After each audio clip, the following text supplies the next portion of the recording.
اخر حاجه بقى مع حضرتك، غزل بورسعيد اللي بيقوده مدير فني الكابتن محمود عبد الرحيم، وليه غزل بورسعيد برضو ماشي باسلوب غير منتظم؟ في دقيقه كده علشان وقت البرنامج برضو. بالنسبه لنادي غزل بورسعيد يا استاذ محمد، النادي ده لو فيه امكانيات وفيه فلوس الفرقه دي تصعد. ليه بقى؟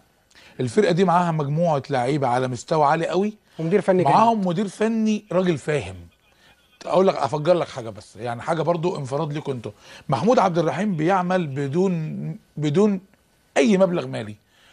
كل اللي بياخده 1000 جنيه. ال1000 جنيه ده بيعتبر مواصلات او وسيله، يعني زي ما تقول يعني بدل مواصلات. كابتن طارق، متى نرى غزل بورسعيد في الممتاز به؟ مش هنشوفه الممتاز بقى الا لما يجيله فلوس. ما انا بناشد المحاسب احمد سعيد رئيس النادي، لازم يصرف على الفرقه دي. الفرقه ديت فرقه كويسه جدا. محمود عبد الرحيم عامل فرقه كويسه. محمود عبد الرحيم هو خلي بالك هو مكتشف محمد زيدان، عشان تبقى انت عارف. بس انا عارف. محمود عبد الرحيم لعب في دمياط وفي المصري وفي القناه.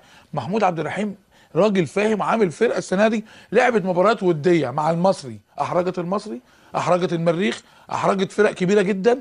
ولو هي بيتوفر لها مبالغ ماليه كويسه قوي هنشوفها في الممتاز هتشوفها، انما غير كده مش هتشوفها. كابتن طارق هاشم، اذا الامكانيات الماديه هي مشكله بورفؤاد رغم وجود امكانيات، وايضا مشكله غزل بورسعيد رغم ان ممكن يتوفر لها امكانيات. طبعا انا كنت سعيد بوجود حضرتك معانا النهارده في استوديو استاد الدرجه الثالثه على شاشه مودرن سبورت، ويا رب كده نكون مع حضرتك لحظه بلحظه وتجيب لنا الجديد من اخبارك الجميله. بشكر حضرتك كابتن طارق هاشم. انا اللي بشكركم، وبشكر القناه، وبشكر البرنامج، وبشكر كل الساده القائمين على هذا البرنامج. طبعا الجزء الاول من حلقتنا النهارده انتهى، ان شاء الله هنتواصل في الجزء الثاني من حلقتنا مع واحد من نجوم كرة القدم المصرية الكابتن فوزي جمال، ولكن بعد الفاصل.